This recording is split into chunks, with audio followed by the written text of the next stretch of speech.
London Liverpool Street has recently received planning permission from the City of London for a major rebuild, though it's not without controversy. In this video, we'll take a look at the plans, discussing why they're needed, why they face so much opposition, and ultimately, where we go from here. Welcome to Network News. Located right in the City of London, Liverpool Street Station is the terminus of the Great Eastern Main Line for trains towards Norwich, West Anglia Main Line for trains towards Stansted and Cambridge, the London Overground's Weaver lines, and even some C2C trains. And since the opening of the Elizabeth line in 2022, it's now become the busiest station in the country, handling 118 million passengers a year, which is triple the number it was receiving when it was last rebuilt in the 1990s. With that number only expected to grow further to 158 million a year by 2041, it means the station is struggling to keep up with demand. Therefore, Network Rail, in partnership with architecture firm ACMA, have been drawing up plans for a major renovation of the station to increase its capacity, enabling it to potentially handle over 200 million passengers a year. It plans on doing this by decluttering the concourse, moving retail outlets from the platform level up to the raised level, which would then have its balconies above the platforms extended to create a new pedestrian route to Exchange Square. This increases concourse capacity throughout the whole station by 76%, with 23% being on the lower concourse.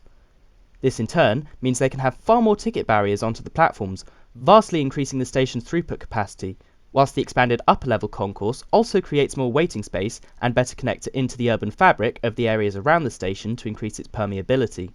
As well as the new passages through to Exchange Square, they're also planning to knock through and enlarge the existing entrances on the sort of western side of the station to expand the entrances here at Broadgate Circus and of course down there close to the existing Hope Square entrance. The plans would also open up the station a lot more on the inside, clearing the view to the main train shed from the concourse, which is currently blocked by retail outlets, and would make the station feel a lot more welcoming, open and architecturally impressive, as you'll actually be able to see the train shed far easier than you can today.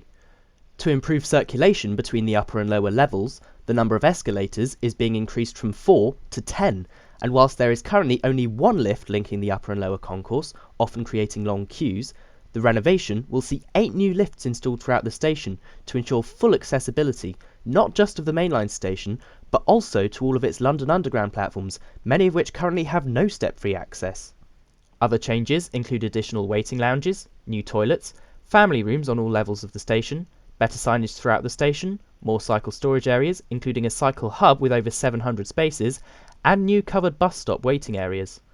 The total extent of the work is expected to cost about £1.2 billion, so to help pay for the upgrade, they're planning to introduce oversight development above the station, and this is where it starts to get controversial. New office space is planned to be located above the main station concourse, but in order to accommodate it, the famous glass roof will have to go.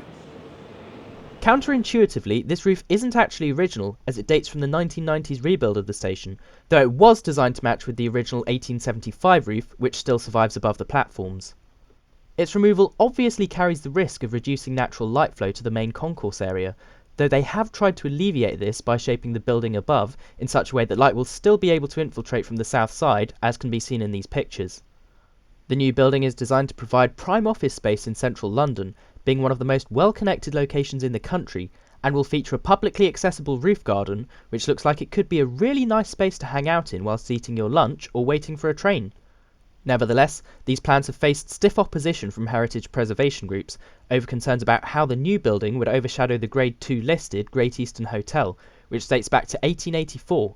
as well as how elements of the station will have to be demolished, such as the so-called McDonald's building at 50 Liverpool Street outside the Hope Square entrance, the famous entrance clock towers, and of course that glass roof above the concourse, though it is worth noting that all 3 of these are not original, but were instead added in the 1990s rebuild of the station.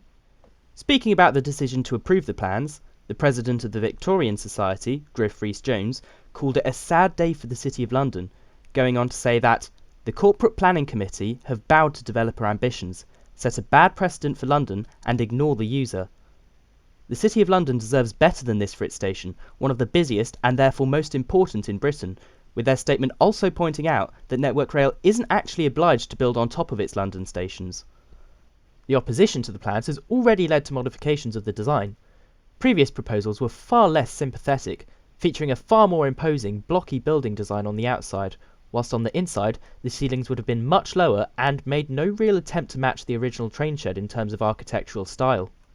I think everyone can agree that these updated plans are much better in comparison, but despite this, many people still aren't convinced, and on the 6th of February it was announced that campaign group Save Britain's Heritage had submitted rival plans from John McCaslin and partners for oversight development to be positioned over the main train shed instead. This would do a better job of preserving the station's frontage and could even be cheaper to deliver, but would mean building over the station's original 1875 train shed, blocking the flow of light onto the platforms below. It's possible that Network Rail is considering this option, as even though the main scheme we've spoken about in this video has been given planning permission, it's still not been 100% confirmed just yet, and it is possible that the plan could change before construction actually starts.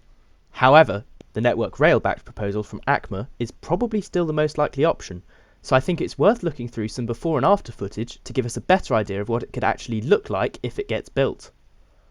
Starting at the Hope Square entrance on the southwest corner of the station, and this is where one of the biggest changes is planned, with the entrance clock towers and McDonald's building making way for these arched columns to support the building above. Heading inside, and this is where you get one of the clearest views of how the concourse will be decluttered, with the escalators being moved to the side and the upper level retail outlets being better spaced apart to open up interior views of the station.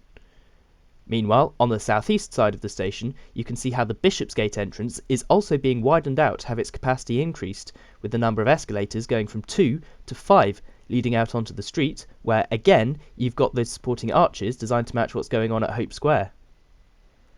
Moving back into the station, and on the platforms, you can see that the balcony, which currently only extends part of the way through the station, would be lengthened to run all the way through to Exchange Square on both the eastern and western side. Meanwhile, Exchange Square, to the north of the station, will itself receive urban realm improvement works to better integrate it into the station via those extended balconies. It also provides a good opportunity to see the scale of the new building they're proposing to put on top of the concourse. From this side, you can also see how improvements will be made to Sun Street Passage, which will be modified to run along at this elevated level above the platforms to create room for that 732 space cycle hub underneath. In my opinion, the proposed changes to Liverpool Street Station sound really promising. It would provide a much needed increase in capacity, open up its interior to provide a much better look at its original architecture, and provide a cleaner, less cluttered environment, creating a station that's ultimately fit for the future. With that said, I do have to say that I share the concerns of those opposed to the scheme. Even though it's not original, getting rid of the glass roof above the concourse would undoubtedly be a huge loss, and I really feel that there ought to be a way to fund the rebuild of the station without relying on oversight development. With that said, if I were forced to pick between oversight development above the concourse and the proposed rival scheme above the train shed, I'm afraid I'm going to have to go for the one above the concourse. Whilst it would be far more impactful on the station's front, the loss of the original 1875 train shed as opposed to the 1990s replica is simply not worth it in my opinion, and would block out light to a far greater proportion of the station than building above the relatively small concourse. If oversight development is a must, then the main train shed should be protected, as that's what will ultimately have the biggest impact on how bright and open the station feels. What are your thoughts on the proposed interventions at Liverpool Street? Should we just get on and build it, or are the heritage concerns simply too great to risk? Let me know in the comments. Subscribe to Network News for more updates like this, and until next time, thanks for watching. And a massive thank you to Riku Frederik for helping me to film this video on location at Liverpool Street. You can find a link to their channel in the description. There's some great stuff there, go check it out.